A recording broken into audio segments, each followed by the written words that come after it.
అందరు నమస్కారం అండి. బోరుగడ్డ అనిల్ కుమార్ ఈ రోజు జగన్మోహన్ రెడ్డి ఇంటి ముందు నిరసన తెలియజేస్తున్నాడండి. ఎందుకు అనుకున్నారు? వాడిని వాడుకుని వదిలేశారంట. వాడి చేత సజ్జల రామకృష్ణారెడ్డి చంద్రబాబు నాయుడు గారిని, పవన్ కళ్యాణ్ గారిని, నారా లోకేష్ గారిని, వాళ్ళ కుటుంబ సభ్యులని అందరినీ తిట్టించారు. ఈ రోజు నేను పార్టీ ఆఫీస్కి వెళుతుంటే సజ్జల రామకృష్ణారెడ్డి నన్ను పార్టీ ఆఫీసులోకి రావద్దన్నాడు. నీకు పార్టీకి ఎలాంటి సంబంధం లేదు అని సజ్జల రామకృష్ణారెడ్డి మాట్లాడుతున్నాడు. ఓ పక్క ఈ కారుమూరి వెంకటరెడ్డి కూడా నువ్వు ఒక రౌడీ షీటర్వి, నీకు మా పార్టీకి ఎలాంటి సంబంధం లేదు అని వాళ్ళు మాట్లాడుతున్నారు. నన్ను ఎంతగానో వాడుకోవాలో అంతగా వాడుకొని ఈ నన్ను రోడ్డు మీద పడేశారు.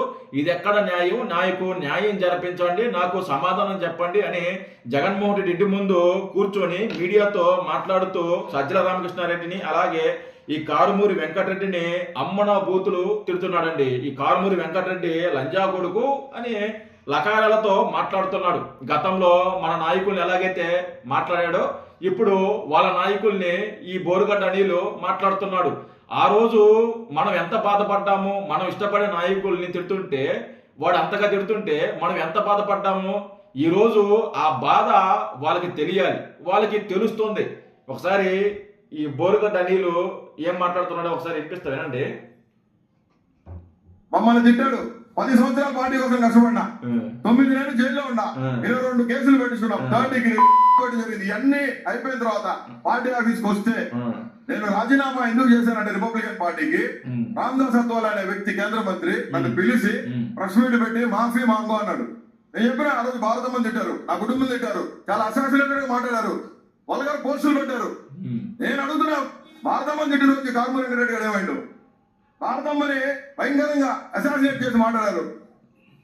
జగన్మోహన్ రెడ్డి గారు కన్న తల్లి మానం గురించి మాట్లాడారు. ఆ రోజు కదా నేను బయటకు వచ్చింది, ఆ రోజు కదా భారతమ్మకి పాలాభిషేకం చేసింది. నేను అందుకని నా ఆఫీస్ దగ్గర పెట్టింది. పార్టీలోనే సత్యప్రసాద్ రామకృష్ణారెడ్డి గారు కుట్ర చేసి వాడు కోటరీని పెట్టి నన్ను ఏ కాడికి ఆ కాడికి నాకు భోజనం కూడా ఇక్కడ చేసేదానికి అర్హత లేకుండా చేసిన వ్యక్తి సత్యప్రసాద్ రామకృష్ణారెడ్డి కుట్రపన్ని. నాకు దళితున్నానా? జగన్మోహన్ రెడ్డి గారు దళితులు మా మామూలని కాలర్ పట్టుకొని చెప్పిన వ్యక్తి. ఈ విషయాలు జగన్ అన్నకు తెలియదు. పార్టీలో చాలా మంది ఇబ్బంది పడుతూ ఉన్నారు. 70% ఆఫ్ ఎమ్మెల్యేస్ మినిస్టర్లు అందరూ చెప్పుకోలేని పరిస్థితులు ఉన్నారు. మాకందరికి జగన్మోహన్ రెడ్డి నాయకుడు, ప్రజలు కాదు. మేము పనిచేసిన జగన్మోహన్ రెడ్డి కోసం, జగన్మోహన్ రెడ్డి కోసమే పనిచేస్తాం. జగన్మోహన్ రెడ్డి కోసం ఇక్కడ చచ్చిపోతాం. ఇక్కడ మాకు ఎవడు నాయకుడు లేడు. వైఎస్ జగన్మోహన్ రెడ్డి నాయకుడు, ఆయన మాకు మూలం. జగన్మోహన్ రెడ్డి క్రెడిబిలిటీ అంతా దోచుకు తిని ఏం చేస్తాడంటే ఇక్కడ కూర్చొని సజ్జల ఇస్త్రీ కొట్టేసుకొని నలకు కూడా కూర్చున్నాడు. ఇక్కడ పార్టీ కార్యకర్తలు జెండా పట్టుకోమని చెప్పండి, తిరగమని చెప్పండి. సత్యనారాయణ ఏ పొద్దున సరే జెండా పట్టుకొని 1 కిలోమీటర్ లక్ష్యం పాపుతుందా? జగన్మోహన్ రెడ్డి గారి కోసం ర్యాలీ చేసింది మేము. ₹1 ఖర్చు పడింది. మేము గుడ్డలు తెచ్చుకున్నాం. కొట్టారు మమ్మల్ని, భయంకరంగా కొట్టారు మమ్మల్ని, హింసారేసినారు పోలీసు వాళ్ళు. 22 కేసులు పెట్టించుకొని 9 నెలలు జైల్లో ఉండిస్తే నాకు ఇక్కడ ఆ గొట్టంగాడు కొనికిస్తున్న గొట్టంగాడు లోఫర్ నా కొడుకు వాడు మాట్లాడతారా వెంకటరెడ్డి గారు నా గురించి? వాడంతా వాడు బతికేందుకు అడుపు రాలిపోతుంది. రోడ్డు మీదకి వచ్చింది నా ఫ్యామిలీ అంతా. నా అకౌంట్స్ బ్లాక్ చేశారు. నా కంపెనీ 2 సాఫ్ట్వేర్ కంపెనీ. నా భార్య ఒక ఫ్రీడమ్ ఫైటర్ గారి మనవరాలు పుట్ల సుబ్బయ్య, ఒక చరిత్ర కుటుంబం. నా కుటుంబం అద్దెంలో ఏమంతా పెట్టుకోవాలా? మా మామ అడిగినాడు, అయ్యా బయట వాళ్ళు అంటే సరే, సొంత ఇంట్లో వాడే నీ గురించి రౌడీ షీట్ అని మాట్లాడితే ఏంది బాబు ఇది? నీకు మద్దతు లేదా? మళ్ళీ వాడిని సాక్షిలో కూర్చోబెట్టి రోజు వాడి వైరస్ని పూజించాడు, వాడిని పూజిస్తా ఉన్నారని. నేను భారత మేడం గారు అడుగుతాను, నా భారతకి అడుగుతున్నా నేను, మీరు వాడి మీద కఠిన చర్యలు తీసుకోవాలక్క. నేను సజ్జన దేవుడి సాక్షి చెప్తున్నా, నేను ముఖ స్విచ్ చేయడానికి రాలా. జగన్మోహన్ రెడ్డి ప్రీ శిష్యుడు కానీ ఇక్కడ వచ్చి కూర్చున్నా, ఇది నా ఇల్లు. కాబట్టి నేను గొడవ చేసేదానికి రాలా, మందితో రాలా, మార్పులతో రాలా. నేను నా భార్య వచ్చినాం, కంటికి కడుగు కాల్స్తున్నాం. మమ్మల్ని ఈ రకంగా అవమానించి పార్టీ ఆఫీస్ కి పిలిపించి 4 గంటలు కూర్చోబెట్టి అటు కూర్చోబెట్టి తెలుసా అని అంటాడు. డోర్ కాడికి పోతే 5 నిమిషాలు మాట్లాడు. అట్ట 3 సార్లు కూర్చున్నా, కెమెరా చెక్ చేయబడ్డాడు లోపల. 4.5 గంటలు తిండి చెప్పలేకుండా లాస్ట్ పర్సన్ నేనే ఆ రోజు మాట్లాడింది. ఆ ఒక్క మాట చెప్పేదానికి నువ్వు 4.5 గంటలు కూర్చోబెడతావా? కారుమూరి వెంకటరెడ్డి సమ్మగా ఉందా తిడుతుంటే? సజ్జల రామకృష్ణారెడ్డి మీకు కూడా సమ్మగా ఉందా తిడుతుంటే? సమ్మగా ఉందా లేదా బాధగా ఉందా? డెఫినెట్గా బాధపడతారు కదా. మరి చంద్రబాబు నాయుడు గారిని, పవన్ కళ్యాణ్ గారిని, నారా లోకేష్ గారిని, వాళ్ళ ఇంట్లో ఉన్న మహిళల్ని, వాళ్ళ ఇంట్లో ఉన్న చిన్నపిల్లల్ని అడ్డమైన తిట్లు తిట్టించావే వీటి చేత. వాళ్ళు ఎంత బాధపడి ఉంటారు? సజ్జల రామకృష్ణారెడ్డి ఎంత బాధపడి ఉంటారు? ఎంత మనోవేదన చెందుంటారు? ఈరోజు ఏదైతే విత్తారో ఈరోజు మీరు అదే కోస్తున్నారు.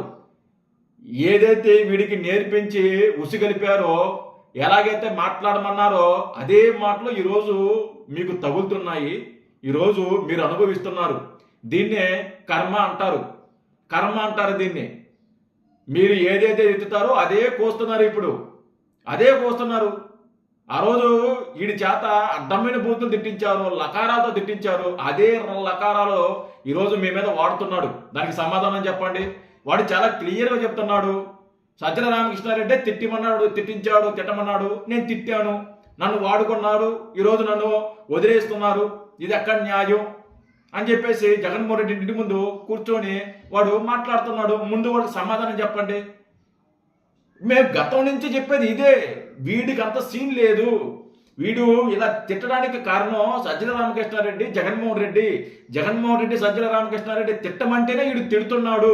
అంత తప్ప వీడికి అంత సీన్ లేదు. వీడు ఒక పేటీఎం కార్యకర్త, వీడు ఒక రౌడీ షీటరు, డబ్బుల కోసం అడ్డమైన గడ్డి తినేవాడు. వీడు అట్ట తినేవాడు కాబట్టి వాళ్ళు వీడిని వాడుకున్నారు, వాడుకొని ఈరోజు వదిలేశారు అని మేము మొదటి నుంచి చెప్తున్నాము. అది వీడికి అర్థం కదా. వీడికే కాదు, చాలా మందికి వైసీపీలో ఉన్న కార్యకర్తలకి చాలా మందికి అర్థం కట్టలా మీకు సిచ్యువేషను. మీకు తెలియదురా రే. మీకు ఆ క్వార్టర్లో జరిగే రాజకీయం మీకు అస్సలు తెలియదు. మీకు అస్సలు తెలియదు. అక్కడ జరిగే రాజకీయమే వేరు, అక్కడ జరిగే రాజకీయం వేరు. వాడుకొని వదిలేయటం నెంబర్ 1 జగన్మోహన్ రెడ్డి. గుర్తుపెట్టుకోండి, వాడుకొని వదిలేయటంలో నెంబర్ 1. వాడు ఎంత రోడైనా సరే తల్లిని చెల్లిని గెట్టేశాడు. అంతకంటే ఇలాంటి వాళ్ళు, మీలాంటి వాళ్ళు ఎక్కువ చెప్పండి. తల్లి కంటే ఎక్కువ, చెల్లి కంటే ఎక్కువ కార్యకర్తల కాదు కదా. తల్లి చెల్లినే బయటికి గెంటేశారు. ఆఫ్టర్ ఆల్ మీరంతా మీ చేత తిట్టిపిస్తాడు, మీ చేత రౌడీజం చేపిస్తాడు, మీ చేత దందాగిరి చేపిస్తారు, లేకుంటే ఇంకోటో రెచ్చగొట్టే ధోరణిలో తీసుకువెళ్ళి మీ జీవితాలను నాశనం చేస్తాడు. తర్వాత చేతులు దులుపుకునే ప్రయత్నం చేస్తాడు, చేతులు దులిపేసుకుంటాడు. మీకు మాకు ఎలాంటి సంబంధం లేదు, పోండి, మీరు చేసుకోండి, మాది మేము చేసుకుంటాం. సిగ్గుంది అసలుకి మీకు సజ్జల రామకృష్ణారెడ్డి? ఇలాంటి బోకర్ల వ్యక్తులు చేసుకొచ్చి అడ్డమైన తిట్లు తిట్టిస్తావా? ముందు అర్జెంట్గా సజ్జల రామకృష్ణారెడ్డి అరెస్ట్ చేయాలి. ఓపెన్గా ఛాలెంజ్ చేసి చెప్తున్నాడు కదా, వీడు నన్ను వాడుకొని వదిలేశారు, 10 సంవత్సరాలు నేను కష్టపడ్డాడంట, పార్టీ కోసం 10 సంవత్సరాలు కష్టపడ్డాడంటే వీడు 10 సంవత్సరాల చేత తిట్టించాడు అనమాట. వీడిని 10 సంవత్సరాలు వాడుకొని ఈరోజు నడి రోడ్డు మీద వదిలేశారు వీడిని. అలా ఉంటుందన్నమాట వీళ్ళ రాజకీయం. వీళ్ళు రాజకీయం కానీ లేకుంటే వాటెవర్ ఏదైనా కానీ వీళ్ళు అంతే అనమాట. వాడుకొని వదిలేస్తారు. నేను ప్రతిసారి వైసీపీ కార్యకర్తలు చెప్పేది ఇదే. ఇలా నమ్మకరండి రా బాబు, ఇలా నమ్మకండి. వీళ్ళని నమ్మితే మీరు సంకనాగిపోతారు. గుర్తుపెట్టుకోండి, సంకనాగిపోతారు. జగన్మోహన్ రెడ్డి మీరు నమ్మే ముందు జగన్మోహన్ రెడ్డిని మీరు నమ్మే ముందు ఒక్కసారి చెల్లిని తల్లిని ఒక్కసారి తలుచుకోండి, ఒక్కసారి ఆలోచించండి. 10 నిమిషాలు ఆగి, అరే మనం జగన్మోహన్ రెడ్డి పని చేయమంటున్నాడు, పలానా వాళ్ళు తిట్టమంటున్నాడు, తిడతాము, సరే బాగుంది. తిట్టిన తర్వాత మనం నడి రోడ్డు మీద వదిలేస్తే మన పరిస్థితి ఏంది? తల్లి చెల్లిని వదిలేశాడు కదా, అలాంటిది మనం వదిలేయడానికి గ్యారంటీ ఏముంది అని మీకు మీరు ఒకసారి ఆలోచించుకోండి. తప్పు చేసే ముందు, మాట్లాడే ముందు ఆలోచించుకుంటే ఎవరి గురించి మీరు తప్పుగా మాట్లాడరు, ఎవరి గురించి మీరు తప్పుగా పోస్టులు పెట్టరు, తప్పుడు పనులు చేయరు, మీ జీవితాలు బాగుంటాయి. నమ్మకండి జగన్మోహన్ రెడ్డిని. జగన్మోహన్ రెడ్డి నమ్మితే సంకనాగిపోతారు. సో గుర్తుపెట్టుకొని మీరు రాజకీయం చేయండి. So okay, thank you.